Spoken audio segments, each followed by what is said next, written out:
دوسری جانب اسلام آباد میں نگراں وفاقی وزراء میڈیا بریفنگ دے رہے ہیں. نظر آتا میں بغیر یہ بات کو اسپیسیفکلی پرائم منسٹر سے منظوری لیے آپ کو بڑی یقین سے کہتا ہوں جی کہ اس کا نظام قائم بھی رہے گا اور انشاءاللہ اس کو زیادہ سے زیادہ ٹرانسپیرنٹ بھی بنایا جائے گا.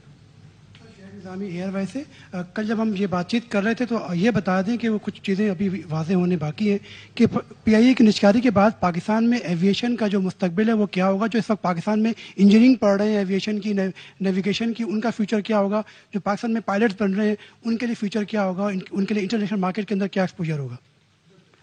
دیکھیے جی میں تو سمجھتا ہوں کہ پاکستان میں ان سب چیزوں کی مارکیٹ پہلے سے بہت بہتر ہے. میں تو کہتا ہی یہی ہوں کہ ہم پی آئی اے کی نجکاری نہیں کرے, ہم ایویشن انڈسٹری کو انٹرنیشنل انویسٹمنٹ کے لیے اوپن اپ کریں, اس سرمایہ کاری کے لیے اوپن اپ کریں جس کی ہمارے پاس گنجائش نہیں ہے, ہمارے پاس وہ وسائل نہیں ہیں کہ ہم کر سکیں.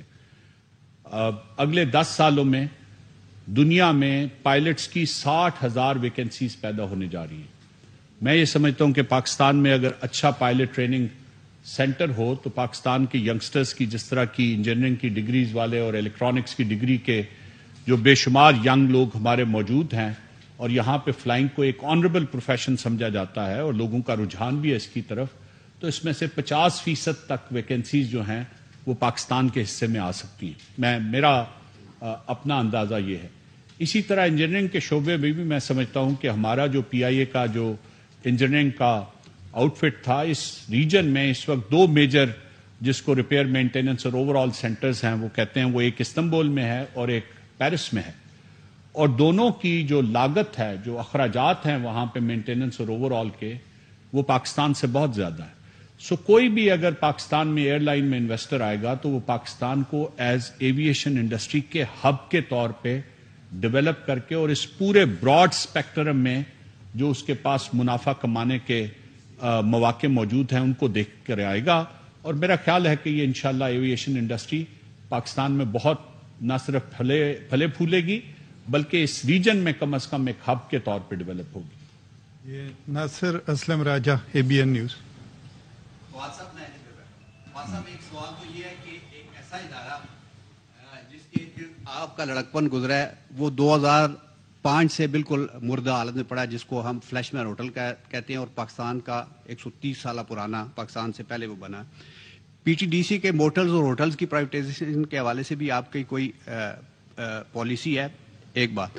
دوسرا یہ کہا جاتا ہے کہ ادارے جب بالکل بردہ ہو جاتے ہیں تو تب ان کو آپ اس لسٹ پہ لاتے ہیں جس کو خریدنے والا کوئی نہیں ہوتا, اور کچھ ایسے ادارے بھی ہیں جن کے عرصہ دراز ہوا ہے, پرائیویٹائزیشن ہو گئی ہے لیکن ان کے پیسے اربوں روپے ابھی حکومت کو نہیں ملے. یہ میرے 2 سوال ہیں. سولنگی صاحب آپ سے یہ سوال ہے کہ بہت ساری سیاسی جماعتوں کا یہ کہنا ہے کہ جنوری فروری میں شدید بارش اور برف باری ہوگی, بارش تو نہیں ہوگی. آپ 12 کہہ چکے ہیں کہ اس کا فیصلہ تو الیکشن کمیشن نے کرنا ہے, لیکن کیا آپ اس بات کو سپورٹ کریں گے کہ زیادہ سے زیادہ لوگ اپنا ووٹ کاسٹ کر سکیں, اس لیے موسم کا خیال رکھنا بہت ضروری ہے؟ Thank you.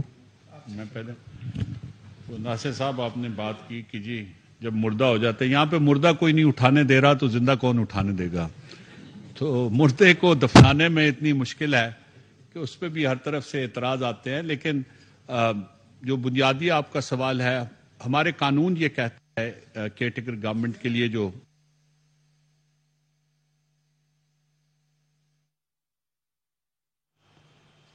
نگراں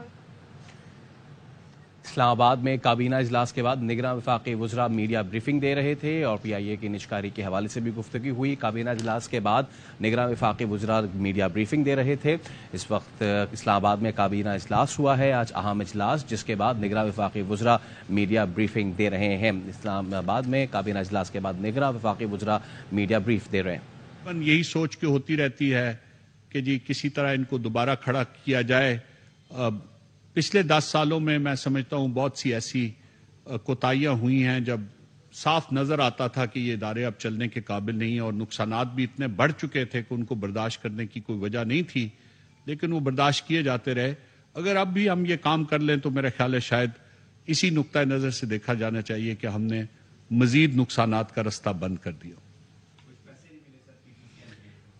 جی وہ پی ٹی سی ایل کے جو بقایا جات نہیں ملے ان کی ایک پوری تاریخ ہے, اور میں آن ریکارڈ اور بڑی تسلی سے یہ آپ کو بتا رہا ہوں کہ اس میں قصور ہماری طرف سے بھی ہے. چونکہ یہ معاملہ ابھی بھی ان کے ساتھ نیگوسیشنز میں چل رہا ہے تو بہت زیادہ بات کرنی تو مناسب نہیں ہوگی.